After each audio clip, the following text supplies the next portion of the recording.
We have Dr. Al-Jurf and Dr. Al-Babtain moderating this session.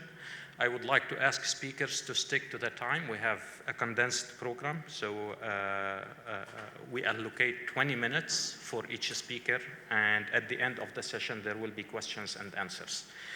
So I'll leave the floor for our moderators and get started. Thank you.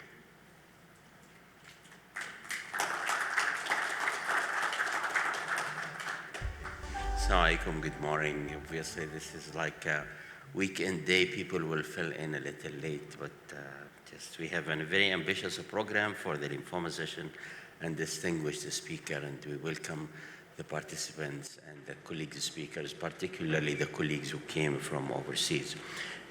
Our first presentation will be by Dr. Martin Hutchings, known for all of us, and professor of hematology at Copenhagen University Hospital.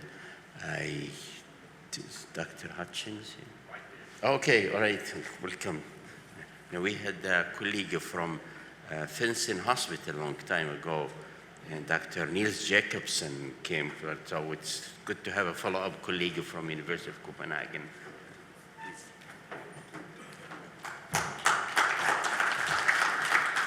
So thank you very much for the kind invitation and for the introduction. Actually, Dr. Jacobsen and I used to share an office. He's retired now, but he's still very well. He's a transplanter, or he was a transplanter. I'm a lymphoma therapist, and I run a phase 1 unit for heme malignancies. And I'm here to talk, firstly, I believe, about MRD in aggressive lymphomas. These are my disclosures, and most of them due to the fact that I run a phase 1 unit, where of course we have a lot of collaboration with industry. And I'm changing my mind. I will be speaking to you about novel bispecifics combinations in the treatment of large cell lymphoma, but I will promise you a little bit about MRD later on. So you're an advanced audience, so I'm not going to bore you too much with what you already know, which is that the bispecific antibodies have already had some space in the malignant lymphomas. They have been approved in many regions for the treatment of relapsed and refractory large cell lymphoma, and also to some extent for the treatment of relapsed and refractory follicular lymphoma. And these are just highlights from the phase 2 studies of various bispecifics targeting CD3 and CD20 that have led to the approval in the treatment of relapsed and refractory large cell lymphoma with 2 or more prior lines of treatment. So the only one really that stands out is the top right here, mosunetuzumab, which is an antibody very effective for the indolent lymphomas, but not so much for the aggressive lymphomas. The response rates are relatively modest, at least judged in this present era, but epcoritamab and glofitamab are available almost worldwide in richer countries for this indication, and also odronextamab has had a conditional approval in the EU for the same indication.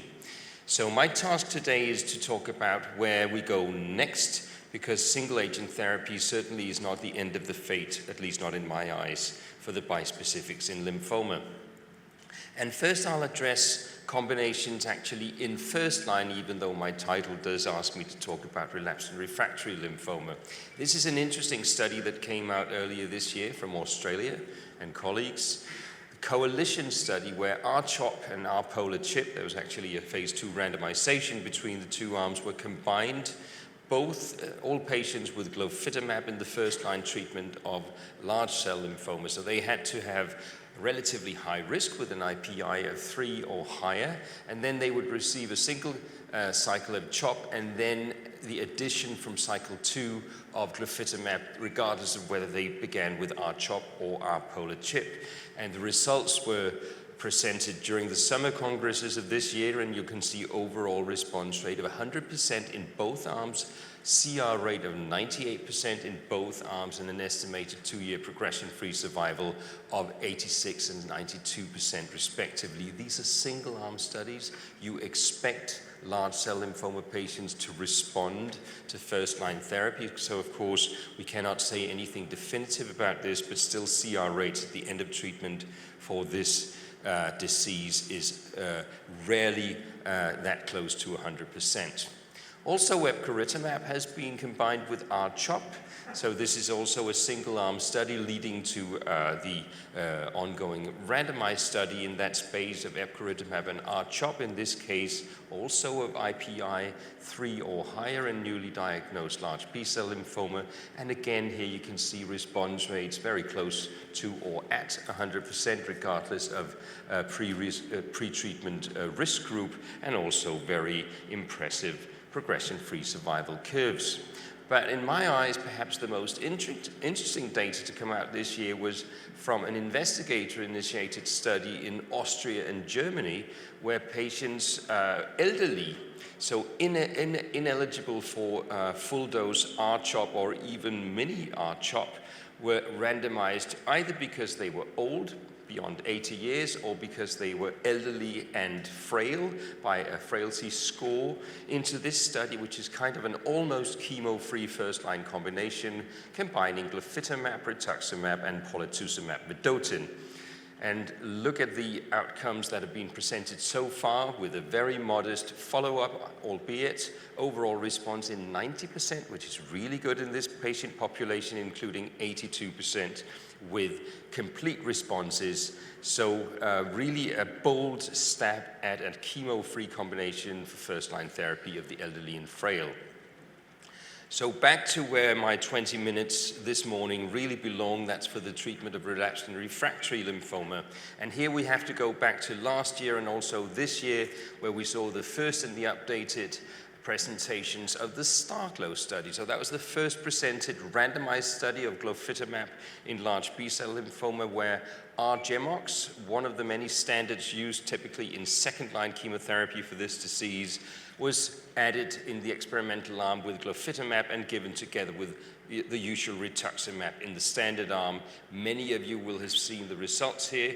The primary endpoint for this study was actually overall survival, which is quite brave, but you can see both looking at the primary endpoint and the main secondary endpoint, which is, of course, progression-free survival. You see a very stark difference in favor of the glofitamab-containing experimental arm, with a hazard ratio of 0.6 for overall survival, and actually even lower hazard ratio for progression-free survival, which of course was not the primary endpoint. So we expect this therapy to be one of the available standards of care for patients, at least in second line, who are unfit for CAR-T treatment or who do not have availability for such treatment. One favorite combination of mine is actually not to go with too much chemotherapy when you combine glofitamab. This is the combination of glofitamab and polatuzumab vedotin, an ADC well known to all of you because it's been around for a while. These two treatments have very little overlap in their toxicity profiles, and very little overlap also in their mechanisms of action. Maybe perhaps a little bit of synergy because of increased antigen presentation. That's at least a relevant speculation. And you can see what happens when we give this combination to patients. These are quite heavily pretreated and with a very large proportion of high-grade B-cell lymphoma patients among these relapsed refractory large cell lymphoma patients. Overall responses seen in just over 80%, overall around 60% with complete responses, and perhaps, at least in my eyes, the most impressive part of this data are the response rates among the patients with high-grade lymphomas, because they are really patients that we struggle getting into any kind of lasting remission, at least with conventional chemotherapy. But of course, polatuzumab vedotin, as you know, it's a relatively good combination partner, is introduced in first line together with our CHIP, and it's combined in second and later lines with rituximab and bendamustine. But on its own, it's not particularly active, and this is in contrast to, for example, loncastuximab tesirine, a slightly more recently introduced ADC targeting CD19, and see what happens. This is the LOTUS-7 study. See what happens when we combine glofitamab with a more active ADC. This is in the relapsed refractory large cell lymphoma space, staggeringly high response rates above 90%. 90% and complete response rates between 85 and 90%, depending on the different dosing groups in this phase 1/2 study. And this was a combination of epcoritamab and R-squared, so rituximab and lenalidomide, most commonly used in mantle cell lymphoma and follicular lymphoma, but in this case used in the space of relapsed refractory large cell lymphoma with the addition of epcoritamab. And you can see again with this chemo-free combination, overall responses in over 70% and more than 50% of those with complete responses. And this should be perhaps indirectly compared with the response rates of single-agent epcoritamab in the same space, where we look at around 60% overall response and around 40% with complete response. These are the data that led to the approval of the drug as a single agent. Now, think about the CAR-Ts. When the first generation of the CAR-Ts were introduced and studied, they were quite active in the way that they led to quite a lot of responses, but responses were rarely durable, and we didn't really see clinically meaningful outcomes for the CAR-T studies before the co-stimulatory signals of CD28 and 4-1BB were added to the CAR constructs. So in a way, when you look at the fate of the bispecifics that only target CD3, it's a bit of a surprise to some of us, at least me, that they actually worked so well and could be introduced and approved. Now, that doesn't mean we shouldn't try to improve both the activity of the drugs and the durability of that activity, and this is done via the addition of co-stimulatory agents, and particularly the development program of glofitamab so far has been very active in that space. We have co-developed 2 different bispecific co-stimulatory molecules, both targeting CD19 on the B cells and CD28 and 4-1BB respectively on the effector cells. Now, the company developing these agents have had to choose between one or the other, and in the end they chose the 4-1BB targeting co-stim agent. It now has a name, it's called englumafusp alpha. But you can see in this comparative analysis presented very elegantly at the AACR meeting earlier this year that they in fact more or less do the same thing. They lead to increased initial activation of the T cells, more so for CD28 than for 4-1BB, as you would perhaps expect. And later on during treatment, the reversal or the avoidance of the expected fatigue of the T cells is also markedly introduced, perhaps most prominently by the agent targeting the ligand of 4-1BB, that was englumafusp alpha. So what we see with these drugs is really an increased initial activity and also importantly a marked prolongation of the activity of the T cells, which is of course really important because we are looking at treatments that are given with kind of a curative intent. And what's interesting with glofitamab as monotherapy is that the 40% of complete responses that we see with this drug in the space of relapsed refractory large cell lymphomas, these complete responses are almost invariably met at the first response assessment, which is after 2 cycles. So very rarely do we see conversions of partial responses to complete responses when the drug is given as a single agent. Now, when it's combined in exactly the same group of patients, we see the same complete response rate of around 40% after 2 cycles, but later on during the combined therapy, we see more and more CRs happening, leading to a complete response rate, at least in this preliminary analysis, of around 60% or 57%. And in fact, in second-line treatment of large cell lymphoma with this combination, so far we have CR rates of 77%. We have a phase 2 part of this study ongoing, and I very much hope to see a randomized study of this combination challenging CAR-T in second line. So, a few words towards the end about antigen escape, about how to sequence the bispecifics with CARs. This is a study from our own little garden at home. It's a medical student who analyzed many of our patients treated with bispecifics and look at their expression of CD20 not only before but also during therapy, and what he found was, first of all, CD20 negative disease does not benefit from CD3, CD20 bispecifics. Maybe it's not a big surprise to you, it kind of makes sense, but now it's also shown in practice, but also those with a kind of intermediate CD20 expression, which is quite common in heavily pretreated and heavily rituximab-exposed patients. They also respond much less and much less durably to glofitamab and epcoritamab than those patients with a proper CD20 expression. So this calls, of course, for drugs that target not only CD20, but also during therapy, what we see is that many of the patients, actually the majority of patients who relapse, who lose a response, they also have lost the CD20 at the time of the biopsy that we do when they relapse. So not only is it a driver of response, it's also perhaps a driver of resistance, which is perhaps not surprising. And this calls, of course, for agents that target other epitopes than CD20, and this drug under development is quite promising in my eyes. It's a relatively easy to give drug with the same side effect profile as glofitamab and epcoritamab. Now it's called sorivatamig. It's a bispecific CD3, CD19 engaging antibody, and it's still in development. The phase 1 study is only just closing these months, and we're moving into different phase 1b and 2 studies. But you can see in large cell lymphomas where these tabulated data are from, you can see that at the dose, which I expect to be the recommended phase 2 dose, 25 milligrams, you see quite high CR rates of beyond 50 and 60%, depending on whether the patients are CAR-T naive or previously exposed to a CAR-T.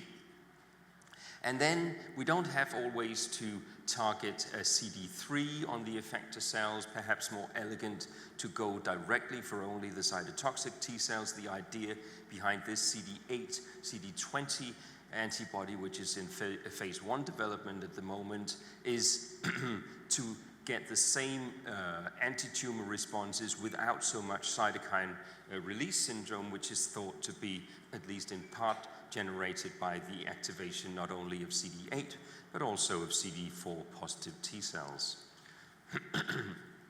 Now, for a long time, because CAR-Ts were introduced first and bispecifics came later on in their development, we did not really know how to best sequence these drugs, but of course we were used to giving CAR-Ts first, and then the studies of the bispecifics included quite a lot of patients who had previously been exposed to and failed a CAR-T, so it was natural to look at the differentiated responses in those with or without prior exposure to CAR-T, and we pretty quickly found in the context of epcoritamab and glofitamab that these drugs really work quite well regardless of whether the patient has failed a CAR-T. Now, we didn't really know whether the opposite was also the truth, and we still only have real-world data, but the great thing is we have some really good real-world data, because in France, you can only get reimbursement for a CAR-T if you submit clinical data on the patient to the Descartes registry. So they have this massive CAR-T real-world registry in France, and from that registry, they dug out patients who, for one reason or the other, had been exposed to a bispecific, typically on a clinical trial, but also to some extent on named patient programs or in standard use, and then after that, getting a CAR-T. And what you see are response rates and progression-free survival looking very much like the data that we know from the phase 2 studies that led to the approval of liso-cel and axi-cel. And by that I mean a plateau of progression-free survival right around 40% at long term. So in other words, at least trusting these real-world data, it looks as though we can sequence the bispecifics and the CAR-T in the way that we find best fit for the patient and not necessarily one after the other. So where are we going? We are going towards combinations. We go towards combinations with chemotherapy because that cannot be avoided, and it's part of the childhood of any lymphoma drug to be paired with R-CHOP at some point. It's not necessarily elegant. Cyclophosphamide, 5 days of high-dose prednisolone may not be the ideal partners for a T-cell engaging therapy, but still it's what we do. But we also have a range of other interesting combination studies ongoing. We have bi and tri-specifics with targets that are not only CD20, we have, as I showed you, co-stimulatory agents that are under development, and also drugs that use other effector cell targets than CD3. And I urge you to look out for perhaps the most influential studies that are being awaited right now. They are both closed for accrual. We're waiting for the readout, which is going to be probably sometime late next year for both studies, and I'm talking about the EPCOR DLBCL2 study, which is a randomized study of R-CHOP plus minus epcoritamab in IPI-2 or higher large cell lymphoma newly diagnosed, and the SKYGLOW study, which is a similar study, same patient group, R-polar CHIP plus minus glofitamab, previously untreated large cell lymphoma IPI-2 or higher. So perhaps everything is going to be changed if these read out positive, because then all my talk about the use of these drugs in relapsed refractory lymphoma will be relevant in a different way, at least from what they are now. And with that, I thank you very much for your attention. Great thanks to all my good colleagues who have participated in these studies, and of course the patients who went into the studies. Thank you very much. I look forward to the discussion. Thank you, Dr. Hutchings. Very inspiring lecture and update, questions, and thanks for being even ahead of time, the time limit of questions. Dr. Hutchings, take questions. We left 1 minute, so we make advantage of that great. at least. Thanks. I thought questions were at the end. Sorry. So will you keep, I'll ask Riyadh, is the questions at the end, or we can do 1 or 2 questions. Tahir. Thank you very much, Dr. Martin. First of all, I would like to congratulate you on the last trial, which has been published in GCO about 4 days ago, which is interesting to look at the second generation of bispecific. Now, my question is 2 parts. First of all, the side effect. The side effect about cytokine release syndrome, and you know that ICANS, which is the neurological problems, either when you are giving CAR T cell followed by this, or you are giving this followed by the CAR T cell. Is there any update on this? The other things which is very important, that for a long time we know the backbone of CD3, CD20 for many times, there is a high possibility that the resistant lymphoma is through the beta-catenin pathway, which is generating a lot of problem for this patient. Thirdly, the tri-specific. Do you think it is a future? So these are really good questions. First of all, you touched one of probably many weak points of my presentation, which is I didn't mention anything about side effects. Absolutely, the main side effect of the bispecifics, and that goes for the CAR Ts as well as cytokine release syndrome. I think we are getting quite good at handling cytokine release syndrome. It will be the febrile neutropenia of the next decade, and in a few years' time, our junior physicians will be equally comfortable dealing with the cytokine release syndrome as they hopefully are right now dealing with the febrile neutropenia. ICANS is still problematic. It's very much bound to the tumor type and the antigen. So we see a lot more in the CD19 CAR Ts than the CD20 bispecifics. And if you look at sorovatamig, which is the CD19 targeted bispecific that I briefly showed, actually that drug gives rise to quite frequent ICANS as well. So it behaves more like a CAR T. And you can only speculate whether that is the presumed expression of CD19 in the glia cells that we saw demonstrated a few years ago. So there will be differences between the agents, the mechanisms. Cytokine release syndrome can be minimized. There are many efforts to do that. Pre-treatment, modulation of the drugs, weakening of the CD3 arm of the antibodies. We will never quite get rid of it because it is part of the mechanism of the action. That is quite clear to me.